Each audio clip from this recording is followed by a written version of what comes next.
चलिए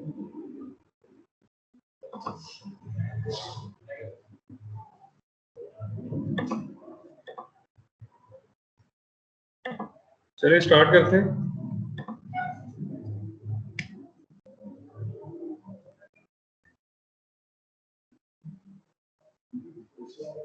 आज का हमारा लेक्चर है ब्लड ग्रुप्स और ब्लड ट्रांसफ्यूजन पे, मतलब कौन कौन से ब्लड ग्रुप्स होते हैं, कैसे बनते हैं और ट्रांसफ्यूजन कैसे होती है, कौन कौन से ब्लड ग्रुप्स कौन से रिसीव कर सकते हैं। तो बेसिक लेक्चर ही है ये भी।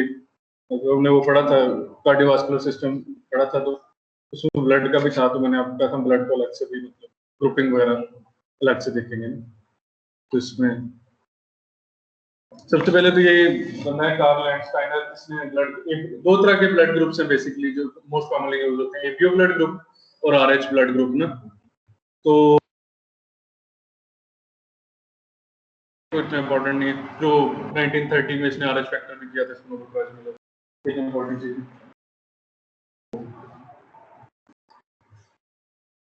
अच्छा, डिफरेंट टाइप के ब्लड ग्रुप क्यों होते हैं, मतलब कैसे बनते हैं ना, क्या डिफरेंस होता है? तो कुछ प्रोटीन मॉलिक्यूल्स होते हैं जिनको एंटीजन भी कहते हैं, एंटीबॉडीज भी कहते हैं, दो तरह के होते हैं बेसिकली ना। उनकी प्रेजेंस या एब्सेंस जो होती है ना, वो डिटरमिन कर रही होती है कि सर्टेन ब्लड ग्रुप किसका, कौन सा ब्लड ग्रुप है, किस बंदे का कौन सा ब्लड ग्रुप है। तो एंटीजन और एंटीबॉडीज की प्रेजेंस और एब्सेंस ये डिटरमिन कर रही होती है ब्लड ग्रुप, ठीक है। तो हाँ जी, हाँ, तो चलो बाद में डिस्कस करते हैं, पहले पढ़ तो लो। तो एंटीजन कहाँ पे लोग होते हैं? आरबीसी, जो आपका रेड ब्लड सेल्स है, बेसिकली रेड ब्लड सेल्स है, आरबीसी से मुराद है रेड ब्लड सेल्स। जो आपका रेड ब्लड सेल है उसके सरफेस पे होता है आपका एंटीजन, और एंटीबॉडीज होती हैं आपके प्लाज्मा में। हमने दो तरह के कंपोनेंट्स पढ़े थे ना ब्लड में, एक प्लाज्मा होता है, एक फॉर्म्ड एलिमेंट्स होते हैं। तो प्लाज्मा लिक्विड टाइप था और फॉर्म्ड एलिमेंट्स है इसमें red blood cell, white blood cells और प्लेटलेट्स, ठीक है। तो जो आपके एंटीजेंस हैं वो आपके रेड ब्लड सेल के सरफेस पे होते हैं, और आपके जो एंटीबॉडीज हैं वो प्लाज्मा के अंदर आपके होते हैं, ठीक है। तो डिफरेंट लोगों में डिफरेंट टाइप के मतलब कंपोनेंट का कॉम्बिनेशन होता है एंटीजेंस और एंटीबॉडीज का, उसी के बेस ब्लड ग्रुप बन जाते हैं, ठीक है। तो यूजुअली ये है कि ये जेनेटिकल होता है, जो आपका होता है ना ब्लड ग्रुप होता है आपके जेनेटिक्स में होता है। जो आपके पेरेंट्स का होगा तो उसी कॉम्बिनेशन से बनेगा। फर्स्ट करें पेरेंट्स का दोनों का ए है तो मोस्ट प्रोबेबली आपका ए होगा, किसी का एक का ए है और किसी का ओ है, तो डिफरेंट कॉम्बिनेशन हम आगे देखते हैं। तो बेसिकली जेनेटिक होता है, आप अपने पेरेंट्स से इनहेरिट कर रहे होते हैं जो ब्लड ग्रुप होता है। तो वैसे तो मोर देन 20 ब्लड ग्रुप्स के सिस्टम्स हैं वो चल रहे हैं आज अभी, लेकिन सबसे मोस्ट कॉमन जो है हम यूज करते हैं ये एबीओ और आरएच ही यूज करते हैं, ठीक है। तो फिर अगर किसी, फिर उसके बाद दो प्रोसीजर होते हैं ना, सबसे पहले ब्लड ग्रुपिंग होती है, उसके बाद क्रॉस मैच होता है। नॉर्मली एबीओ ब्लड ग्रुप होता है, आरएच ब्लड ग्रुप आपको परफॉर्म करते हैं। फिर अगर कोई फिर क्रॉस मैच करते हैं, क्रॉस मैच में कोई नॉर्मलिटी हो तो फिर माइनर ब्लड ग्रुप चेक करते हैं, वरना नहीं करते। तो आपने इन दोनों पे फोकस करना है, ठीक है।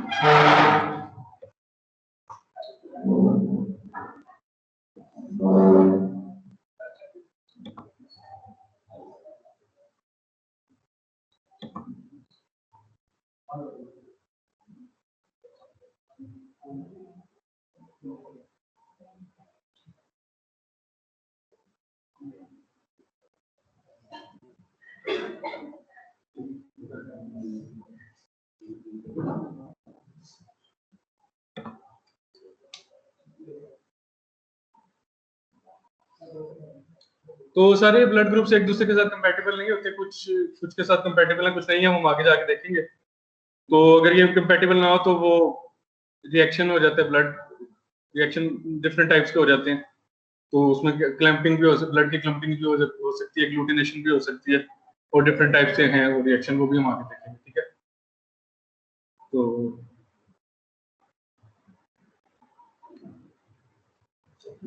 तो फिर ये क्या लैंडस्टाइनर लॉ है उसमें ब्लड ग्रुपिंग के केस में ना, तो वो कहता है कि अगर कोई एंटीजन या ग्लूटिनोजन भी, इस एंटीजन को हम कह देते हैं, अगर आपके प्रेजेंट है रेड सेल की मेम्ब्रेन के ऊपर, तो वो सेम एंटीबॉडी आपकी उसमें प्लाज्मा में नहीं होगी। लेट्स से किसी का ब्लड ग्रुप ए है और उसके रेड सेल के ऊपर ए एंटीजन ही होगा, तो इसलिए ब्लड ग्रुप है, तो उसके प्लाज्मा में एंटी ए एंटीबॉडी नहीं होगी, ठीक है। और सिमिलरली अगर कोई एंटीजन या ग्लूटिनोजन आपके ब्लड ग्रुप उसके रेड सेल मेम्ब्रेन के ऊपर प्रेजेंट नहीं है, तो उसकी कॉरेस्पॉन्डिंग एंटीबॉडी आपकी बॉडी में प्लाज्मा में मौजूद होगी, ठीक है। अगर कोई प्रेजेंट है एंटीजन तो उसके अगेंस्ट एंटीबॉडी नहीं होगी आपके प्लाज्मा में, अगर कोई एब्सेंट है तो वो एंटीबॉडी जरूर होगी, ठीक है। ये आगे हम पढ़ेंगे तो आपको क्लियर हो जाएगा।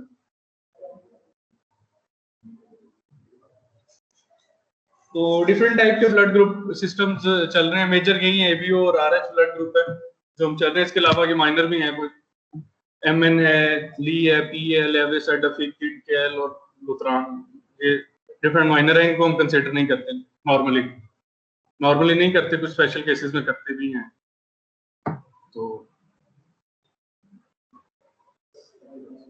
तो हमारी जो classical ABO blood grouping system है, तो यही हम मोस्ट कॉमनली यूज कर रहे हैं सेफ ट्रांसफ्यूजन के लिए। तो बेसिकली ये दो एंटीजेंस ए और बी की प्रेजेंस और एब्सेंस को ऊपर डिटरमिन कर रही होती है आपका ब्लड ग्रुप, ठीक है। तो इसके बेस पे आपके चार बेसिकली ब्लड ग्रुप बनते हैं, ए, बी, ए बी और ओ, ये चार ब्लड ग्रुप बन जाते हैं आपके ना एबीओ ब्लड ग्रुपिंग के सिस्टम में। ब्लड ग्रुप ए कैसे बनता है, तो अगर किसी का ये इंडिविजुअल के रेड ब्लड सेल, हमने जैसे पढ़ा कि एंटीजन जो होता है आपकी रेड सेल मेम्ब्रेन के ऊपर होता है, तो रेड सेल मेम्ब्रेन के ऊपर एक एंटीजन प्रेजेंट है, तो अकॉर्डिंग टू लैंडस्टाइनर लॉ उसकी प्लाज्मा के अंदर एंटी बी एंटीबॉडीज प्रेजेंट होंगी। सेम तो नहीं होगा ना, जो एंटीजन है उसके वो एंटीबॉडीज नहीं होगी, दूसरी होंगी जो नहीं, तो उस पर्सन का ब्लड ग्रुप होगा ए। इसका अपोजिट है, अगर उसके रेड सेल मेम्ब्रेन के ऊपर बी एंटीजन प्रेजेंट है और उसके प्लाज्मा के अंदर एंटी ए एंटीबॉडीज मौजूद है, तो उसका ब्लड ग्रुप बी हो जाएगा। और अगर दोनों एंटीजन प्रेजेंट हैं एंड ए और बी उसकी सेल मेम्ब्रेन के ऊपर, तो एंटीबॉडीज कौन सी होंगी, कोई भी नहीं होंगी ना, दोनों एंटीजन है, तो किसी के अगेंस्ट एंटीबॉडीज नहीं है, तो उसका ब्लड ग्रुप ए बी हो जाएगा। और अगर इसको हम रिवर्स करें कि उसके ब्लड ग्रुप उसके रेड ब्लड सेल की मेम्ब्रेन के ऊपर कोई भी एंटीजन प्रेजेंट नहीं है, कोई भी एंटीजन प्रेजेंट नहीं है, ना ए है ना बी है, तो एंटीबॉडीज दोनों होंगी ए और बी, तो ये ब्लड ग्रुप बन जाएगा आपका ओ, ठीक है। ये भी वही एक्सप्लेन किया हुआ है। तो टाइप ए में क्या है, आपका ए एंटीजन है और एंटी बी एंटीबॉडीज है, टाइप बी में बी एंटीजन और एंटी ए एंटीबॉडीज, और टाइप ए बी में है आपका दोनों एंटीजन है और कोई एंटीबॉडी नहीं है, और टाइप ओ में आपका कोई एंटीजन नहीं है और दोनों एंटीबॉडीज है, ठीक है। तो एक्सप्लेन किया है।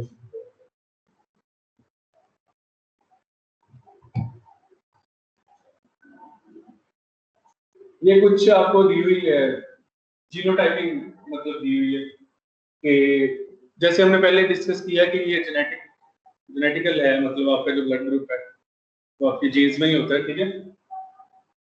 तो आपका ब्लड ग्रुप ए होगा अगर, तो आपका एंटीजन उस पे ए होगा, हमने वो देख लिया।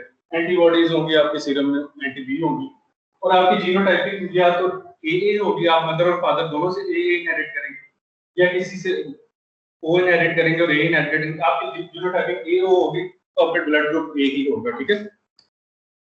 इसी तरह बी है, तो बी के केस में एंटीजन बी होगा और एंटीबॉडीज ए होंगी, तो आपकी जीनोटाइपिंग बी भी हो जाएगी या बी ओ हो जाएगी। तो ए बी के केस में ए बी हो जाएगी, और जब दोनों ओ ओ आप इनहेरिट करेंगे तो आपका ब्लड ग्रुप ओ हो जाएगा। उसी तरह एंटीजन एंटीबॉडीज का भी हो, जैसे हमने पहले डिस्कस किया, ठीक है। अच्छा अच्छा जी,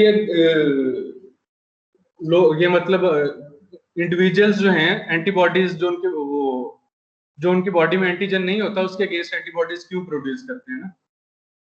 तो वो इसलिए है कि जो आपका ए और बी एंटीजन है ना, ये सिर्फ आपके ब्लड ग्रुप में नहीं होता, मतलब आपके इन्वायरमेंट में भी इस तरह के सेम स्ट्रक्चरल जो है वो आपके एंटीजन प्रेजेंट है, आपके इन्वायरमेंट में भी होते हैं। कुछ माइक्रो ऑर्गेनिज्म में भी इस तरह के आपके वो होते हैं, मतलब इससे मिलते जुलते एंटीजन्स को। तो फिर ये जब आपकी बॉडी में इस तरह का एंटीजन आ जाता है जो आपकी बॉडी उसको सेल्फ के तौर पे नहीं करती, रिकॉग्नाइज नहीं करती, तो उसके अगेंस्ट एंटीबॉडीज प्रोड्यूस हो जाती है। ठीक है, तो चाहे वो आपकी ब्लड वाला एंटीजन ए कोई इस तरह का है जो आपकी बॉडी में नहीं है, ए या बी प्लस करें, वो आपका ब्लड ग्रुप है। तो वो अगर या चाहे एनवायरनमेंट से आता है या ब्लड के ट्रांसफ्यूजन से आ जाता है जो सेल्फ नहीं है, तो दोनों सूरतों में एंटीबॉडीज प्रोड्यूस होंगी। ठीक है, तो ये है, ये डिटर्मिनेशन है ब्लड ग्रुप्स की, शायद आपके प्रैक्टिकल में भी है फिजियोलॉजी की ना।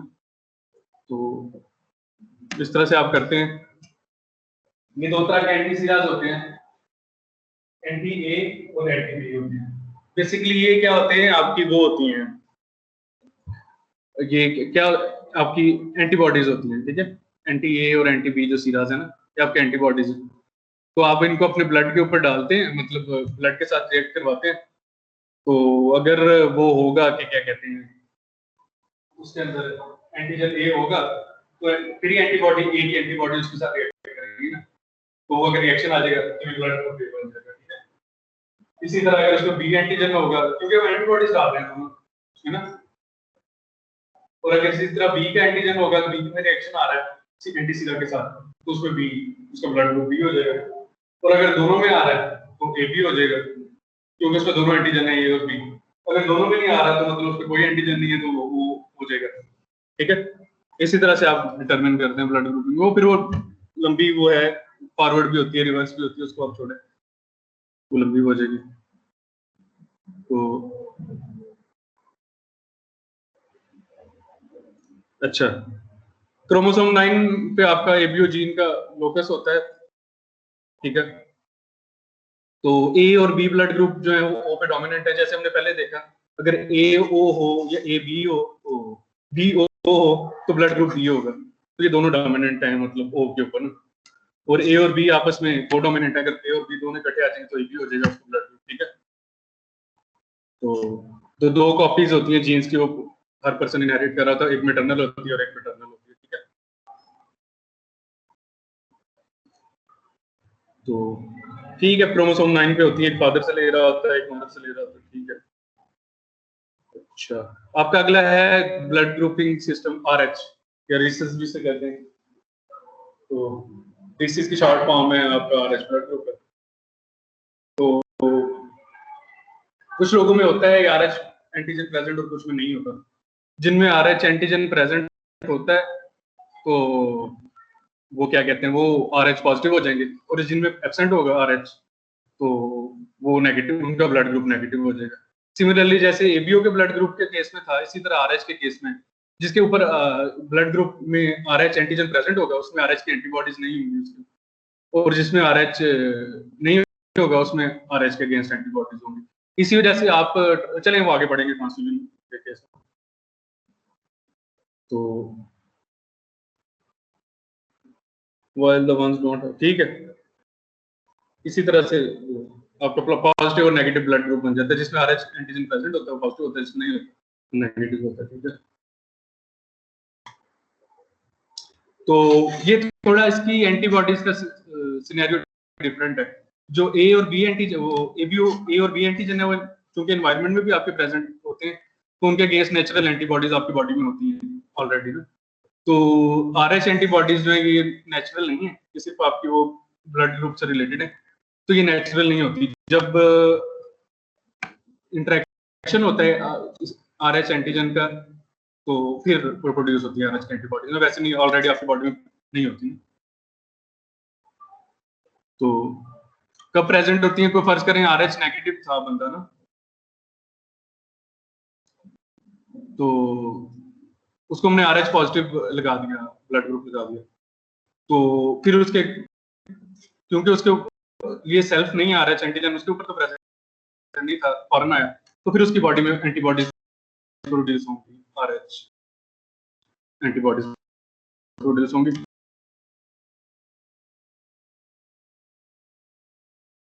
ईयर्स तक रहती है। फर्स्ट ट्रांसफ्यूजन में तो हो सकता है कुछ ज्यादा एडवर्स रिएक्शन ना हो, लेकिन आप सेकंड ट्रांसफ्यूजन जब होगी तो फिर उसके रिएक्शन होगा। तो 85% पॉपुलेशन हमारी RH% और एक्टिव है almost. Blood grouping technical applications हैं, वो सिंपल वो ब्लड ट्रांसफ्यूजन के लिए होती हैं। हीमोलिटिक डिजीज ऑफ न्यूबॉर्न है, उससे आप कर लेते हैं। पैटर्निटी डिस्प्यूट्स हैं, मेडिकल लीगल केसेस हो जाते हैं। तो कुछ वो हैं मिथ्स या रिसर्चेस कह ले, जैसे वो ग्रुप ये ड्यूडिनल कैंसर आपका जो है उसको एसोसिएट किया जाता है कि ग्रुप ओ के साथ, अगर आपका ग्रुप ओ है तो 40% चांसेस ज्यादा हैं आपके, मतलब जो पेशेंट का टोटल उन्होंने डाटा लिया ड्यूडिनल कैंसर के पेशेंट्स का, उसमें ग्रुप ओ के पेशेंट्स हैं 40% ज्यादा हैं as compare to other groups.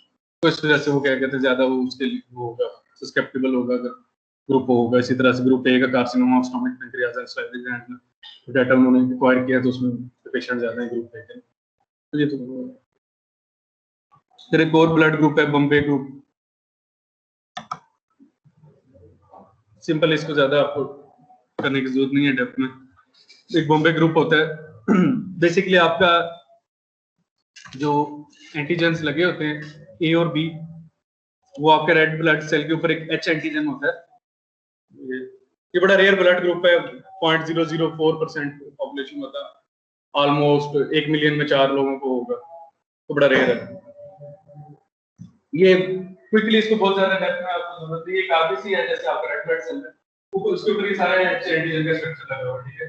ये ग्लूकोज है, ग्लाइकोज है, एसिटाइल ग्लूकोसामाइन है, तो फिर एक ग्लाइकोज फ्रुक्टोज, ये सारे H एंटीजन का स्ट्रक्चर है, ठीक है।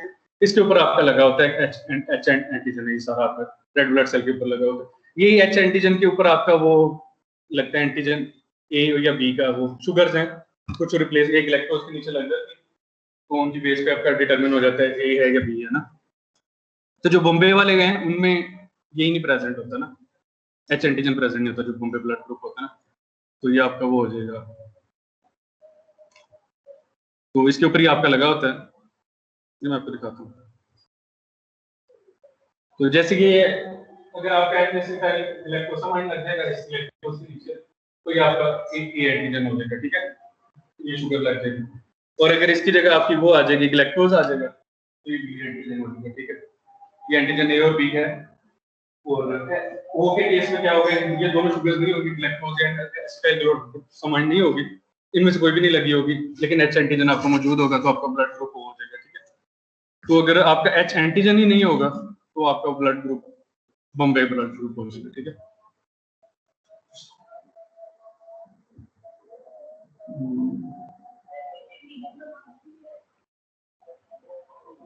H एंटीजन आपका डिटरमिन कर रहा होता है बेसिकली आपका ब्लड ग्रुप ने, इसके ऊपर आपकी लगी होती है, ए और बी एंटीजन इसके ऊपर लगे होते हैं।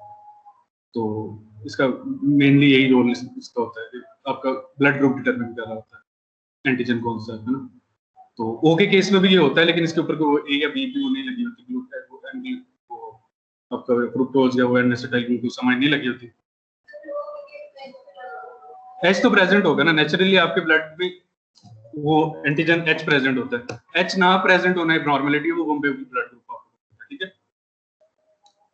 अब इसमें H एंटीजन ही नहीं है बॉम्बे ग्रुप में, तो H एंटीबॉडीज भी होंगी, तो ये इसमें डिफरेंस है इसमें और ओ में केस में। खैर ये बहुत ज्यादा हो जाएगा,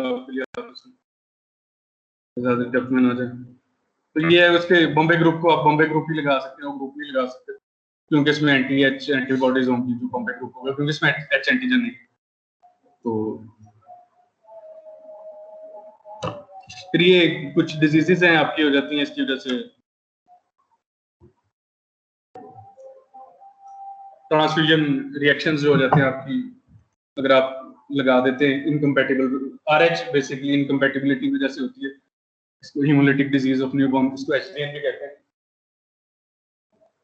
जो आपकी ए और बी एंटीबॉडीज हैं वो IgM एंटीबॉडीज हैं। एंटीबॉडीज की भी डिफरेंट टाइप्स होती है, IgG होती है, IgE भी होती है, IgM भी होती है। IgE से हमारा कंसर्न नहीं है, ब्लड में IgM और IgA होती है, वो सॉरी IgG होती है, नहीं होती है। आपके दूसरे बॉडी फ्लूइड्स में होती है। ब्लड में आपकी आईजीएम और आईजीजी दो तरह की एंटीबॉडीज होती है। जो एंटी ए और एंटी बी है वो आपकी आईजीएम होती है, और जो आरएच एंटीबॉडीज हैं वो आईजीजी होती है। जो आईजीएम एंटीबॉडीज हैं इनका ये बड़े मॉलिक्यूल्स हैं, साइज इनका ज्यादा है, तो ये प्लेसेंटा को क्रॉस नहीं कर सकते ना, तो इस वजह से एबीओ इनकम्पैटिबिलिटी की वजह से कोई रिएक्शन नहीं होता आपका न्यूबॉर्न का ना। लेकिन आरएच एंटीबॉडीज हैं ये साइज में छोटी होती है, तो लेट से अगर मदर का ब्लड ग्रुप नेगेटिव था तो ए नेगेटिव है या बी नेगेटिव, जो उसका फीटस है उसका आगे ब्लड ग्रुप अगर पॉजिटिव हो जाता है तो फिर वो प्लेसेंटा क्रॉस कर जाएंगे, उसका एंटीजन जो होगा आरएच, तो फिर उस वजह से इम्यून रिएक्शन प्रोड्यूस हो जाता है, उस वजह से ये फिर एचडीएन हो जाती है, इम्यूनिटी।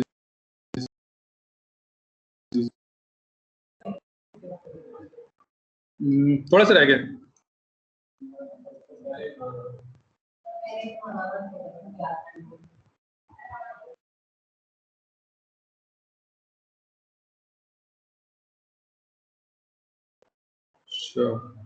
चलो